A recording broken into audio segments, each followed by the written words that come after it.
Today, waiting in Alderhayes A&E with his mum is 10-year-old Casper with a troubled tibia.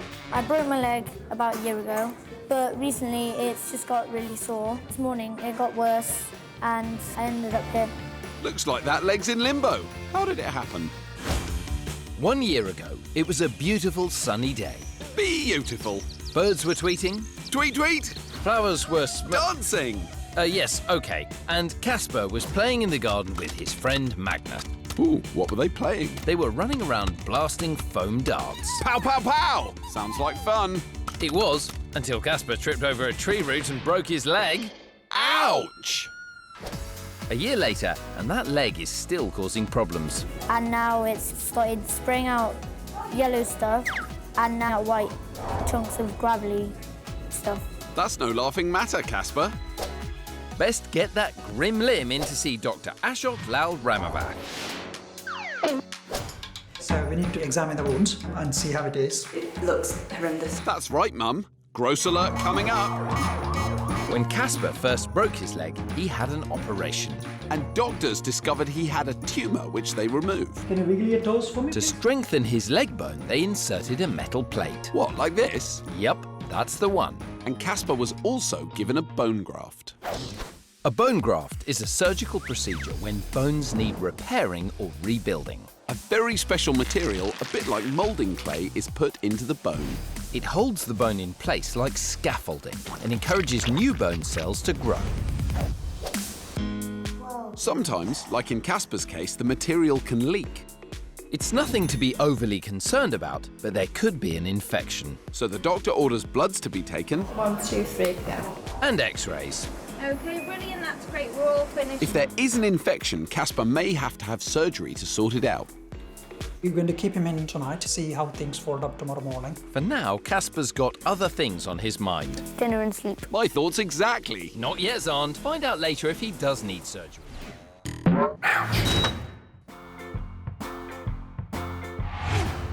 In Accident and Emergency, 9-year-old Tamsin is waiting to see the doctors. It's my leg, it's very sore and it's swelled up. Oh dear, that doesn't sound good. When I done PE, that's when my whole leg went purple, green and blue. Let's find out exactly how this multicoloured mischief happened. Well, there's two parts to this story, Xand. OK, what's the first? Tamsin was in her Thai boxing class sparring with her partner Riyadh. Ooh, wouldn't want to mess with her. I know, Xand. They both went to do a bandai move, a flying kick, but their knees clashed. Ouch! That's not all, Xand. There's more. What? A couple of days later, Tamsin was playing hockey in PE. Who's winning? Never mind that, Xand, because as Tamsin's opponent whacked the ball, his stick accidentally hit Tamsin's shin. On the same leg! Ooh, double ouch. Here to find out more about Tamsin's troubles is Dr. Helen Stewart. If I try and move your ankle, It's obviously quite sore, Chris. where did that hurt when I did that? Just down there. Okay. Well, I'll stop it there because I'm obviously in a lot of pain and I think we need to get some x-rays. So it's off to get some snaps to see why her ankle is in agony. After a few photos, Dr. Helen delivers the verdict.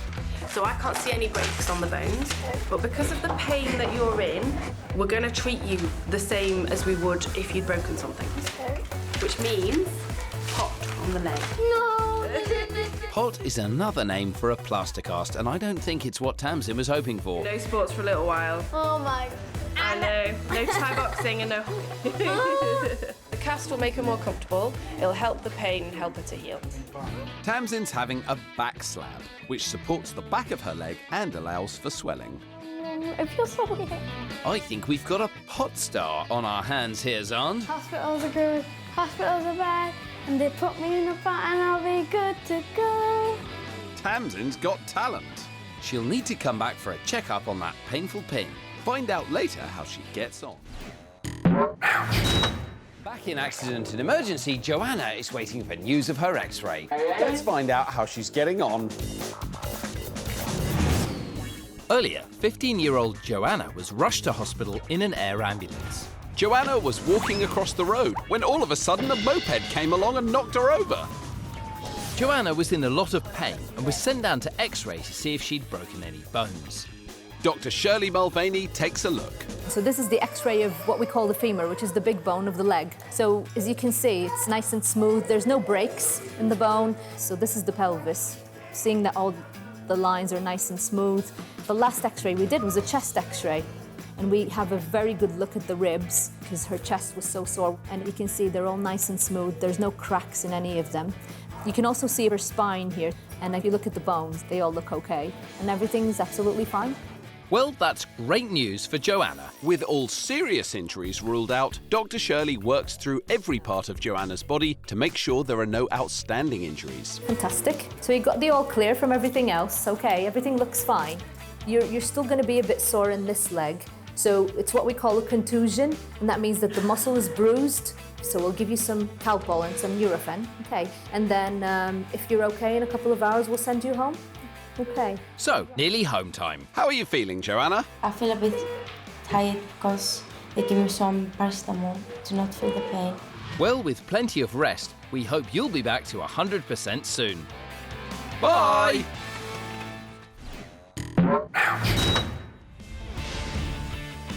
Waiting to be seen by the doctor is 10-year-old Isla with her mum. I've hurt my wrist here and it's really sore. She's doing a great job of elevating her hand with that hoodie. I wonder where she got that from. I was watching a few episodes of Operation Ouch and I saw it, so I tried it and it worked. Excellent work! You could be a doctor at this rate. But how did it happen?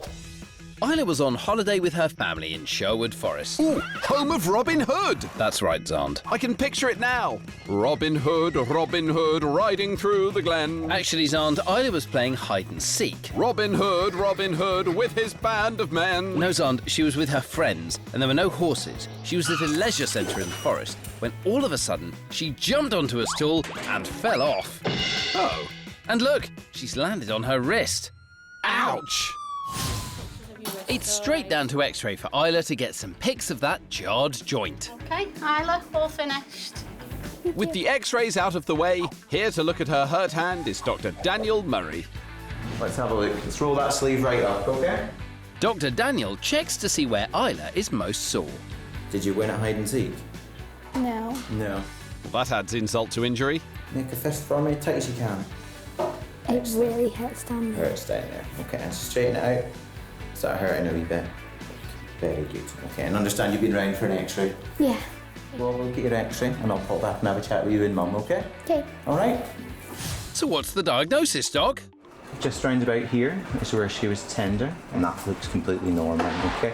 We look down there to see if there's any sort of steps or breaks in the bone, and I can't see anything obvious there. Okay, so to me it looks like a normal X-ray, so she's most likely just sprained her wrist when she's fallen on it. There are 13 bones in your wrist. Between these bones are ligaments. They're like strong elastic bands which connect bones to one another. When too much pressure is put on a part of your body, like falling on your wrist, these ligaments can get stretched, twisted or torn. It's called a sprain, and this is what happened to Isla. Just giving it some rest, okay? And regular painkillers. Do you do sports at school? Yeah, we do PE. We do PE, okay. I'd probably give that a miss for the week, okay? Just to give it a chance to rest, all right? Isla doesn't look overly happy about that, Xand. I'm sad I'm not allowed to do dance and sports. And have we learnt any lessons from this? Don't jump on a chair. We'll bear that in mind. Bye, Isla! How much does the average adult skeleton weigh? Is it as much as A, 1 car tyre, B, 5 BMX bikes, or C, 15 bricks? The answer is A, 1 car tyre. Our skeleton only makes up about 15% of our overall body weight. The rest is our muscles, guts and blood. And talking of skeletons, now it's time for Investigation Ouch. So what do you think the inside of a bone looks like? This is an animal's thigh bone, and I'm going to cut it in half and show you. You can see how amazingly strong bone is by the fact that I have to use a saw to cut through it. Oh, there we go. Yeah, look at that, that's perfect.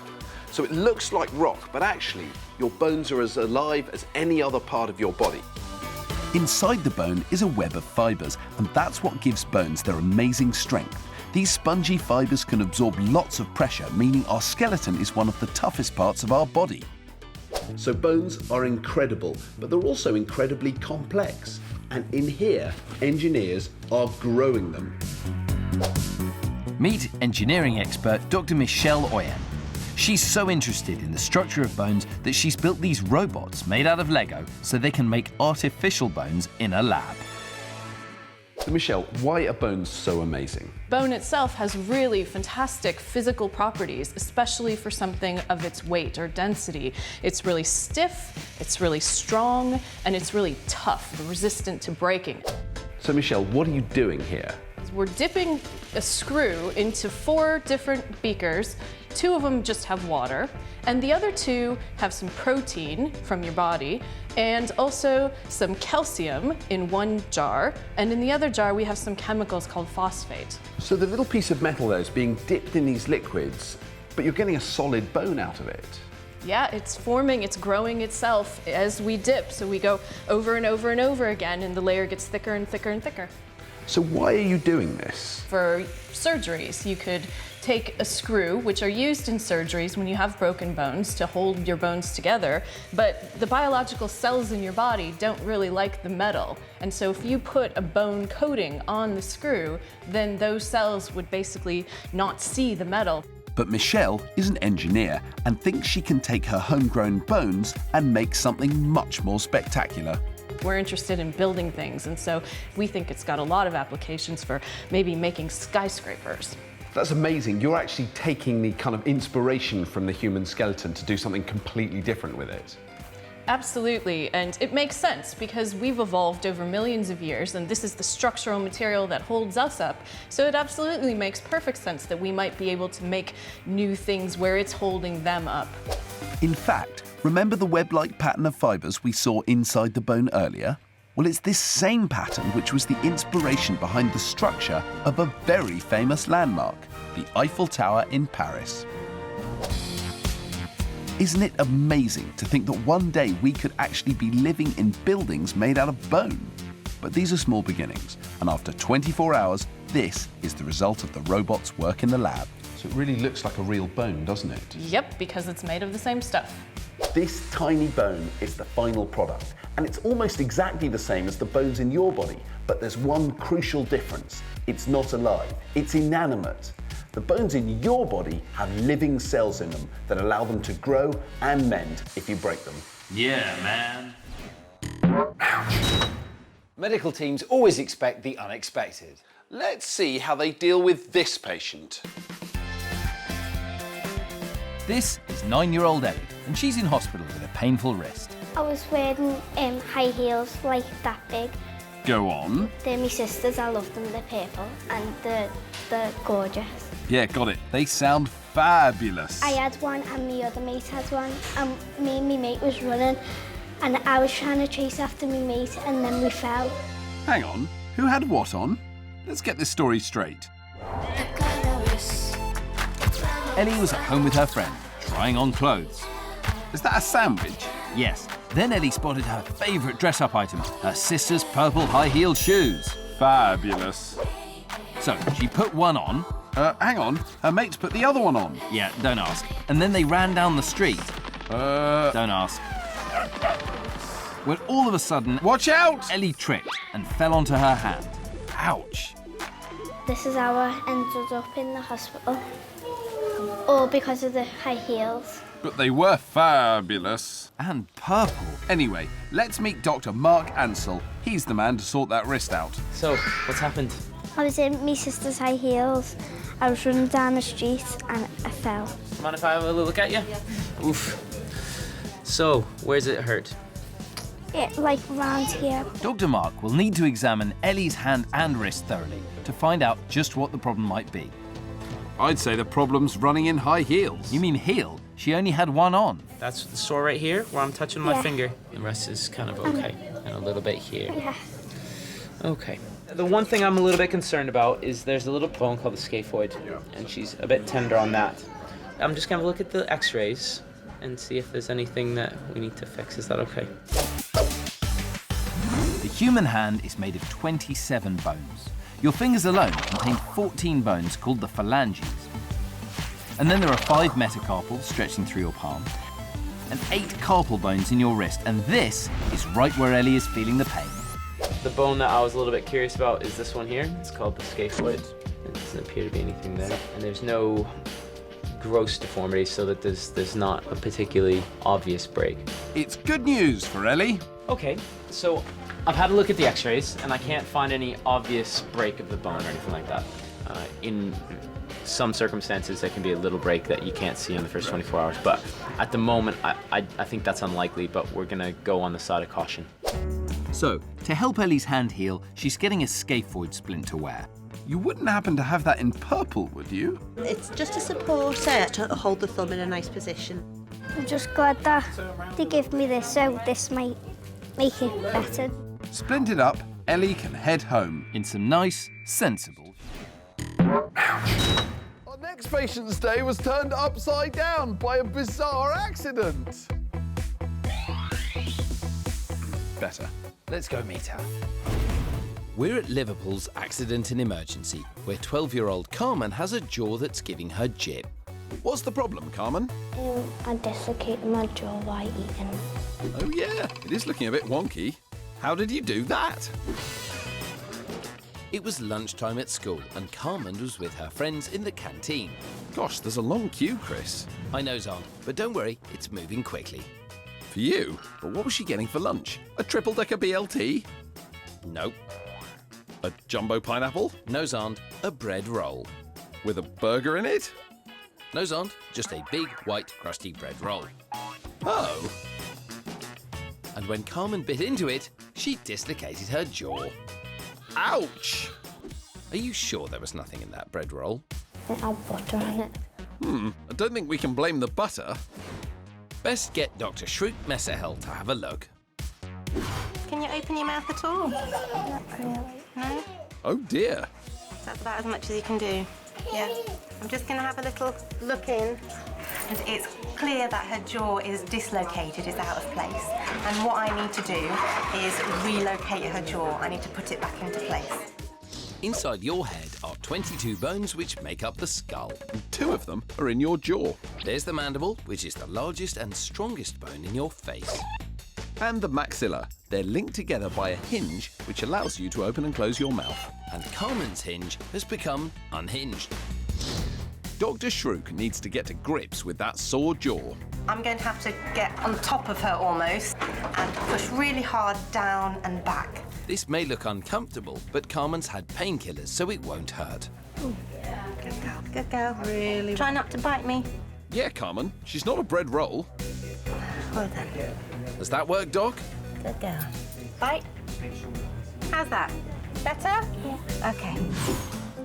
Yay! That's what she usually looks like. How do you feel, Carmen? I feel sick after that because she was like pushing and it felt like it was going to crack the other way.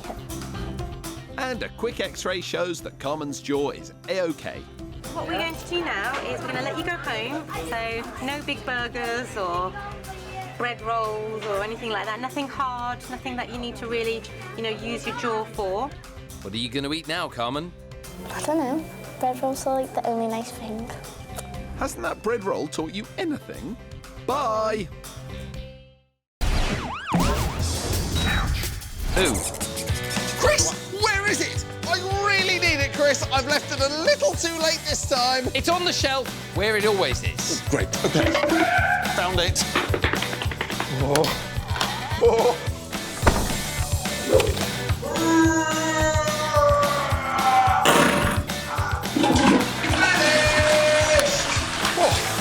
Well, wouldn't go back in there if I were you. Well, thanks for that. Now, have you ever wondered why food enters your body in such an amazing array of colours, but it all comes out as brown poo? I was wondering it just now, because I did an absolutely enormous... Yes, we get the idea. Well, the answer is all to do with your red blood cells. It all begins in your bone marrow. Red bone marrow is found at the ends of the long bones in your body. This is where your red blood cells are, and you make around 2 million of them every second. If you make 2 million red blood cells every second, that means in a day you'll make... 172 million. Wow! That really is a large number. They circulate around your body, travelling miles and miles in the course of their lifetimes. And all that travelling can make your red blood cells pretty tired. So after around 120 days, they're recycled in your spleen, an organ located under your rib cage and above the stomach. So it's almost like your spleen acts as a kind of bouncer, checking the ages and the condition of your red blood cells before they can join in the party in the rest of your body. A bit like this. The cupboard of everything represents your body. It's being guarded by Xand, the spleen. Our ouchers represent red blood cells, and the numbers on their t-shirts are their blood cell ages. Right, I don't want to catch any cells older than 120 days trying to get into the body to party, and I don't want to get any ill cells in here either. But everyone under 120 days, you're welcome in to party in the body. And no trying to distract me with bad dancing, Chris. 17, in you go, nice to see you. Don't get tangled up with those heart valves. 35, you're looking good. Nice haemoglobin. 122, wait a minute! 122? You're far too old! I'm sorry, mate, but you're for recycling. And that's what happens to old blood cells in your body. They get recycled. 75, doing a lovely job there. Your dad said they want you back in the brain by 9. 89, hang on a minute, you're injured. There are bits coming off you. In you go for recycling. And last but not least, 100, wait a minute! 126? That's far too old as well. Get in for recycling. Honestly, it's not easy being a spleen. So what has all this got to do with your poo being brown? Well, we're going to show you. It's your recycled red blood cells that turn your poo brown as they make the journey from your spleen to the toilet. And to show you how this happens, I've created this extremely scientific model of the entire process. Well, I hope you've thought up an appropriately scientific name, Xand. I call him Poo Man. Just like you, Poo Man has a spleen, a liver, and a small intestine full of food like it would be in your body. So here you go, Chris. I've got a recycling bin full of old red blood cells, and you're going to tip them into the spleen. Now, when the spleen breaks down the old red blood cells, it makes a yellow chemical called bilirubin, and that bilirubin travels from your spleen to your liver. It will later help in turning your poo brown. Now, your liver uses the bilirubin to make a green liquid called bile. This green bile gets mixed up with the yellow bilirubin and then heads off to meet your food. I think it's time to let the bile into the digestive tract. All this should flow into the intestines, and we'll see what happens. Are you ready? Ready. Oh, there we go. Oh, hang on. Ah, I made a mistake, Chris. I added too much bile and made Poo Man do a runny poo. No, just fish some of it out and shove it back. Nothing to see here, move along. Right, let's try and get a solid poo. So the bile has entered the intestine. The bile helps to digest the food. Some of it gets reabsorbed back into the body, but some of it is converted in the gut to a chemical called stercobilin. And this, mixed with the yellow bilirubin, is what makes your poo brown. And you can see that here. The poo is a nice pooey brown. So we've shown you that your spleen filters your blood, removing any tired, worn-out red blood cells that are more than 120 days old, and recycles them. This recycling process makes a waste material called bilirubin. When mixed with bile and mashed up with your food in your intestines, it makes your poo brown. Oh, Chris, why did the baker have brown hands? I don't know, why did the baker have brown hands? Because he needed a poo. Get it? Like needed? Like a baker? I mean, that is a bit disgusting, isn't it?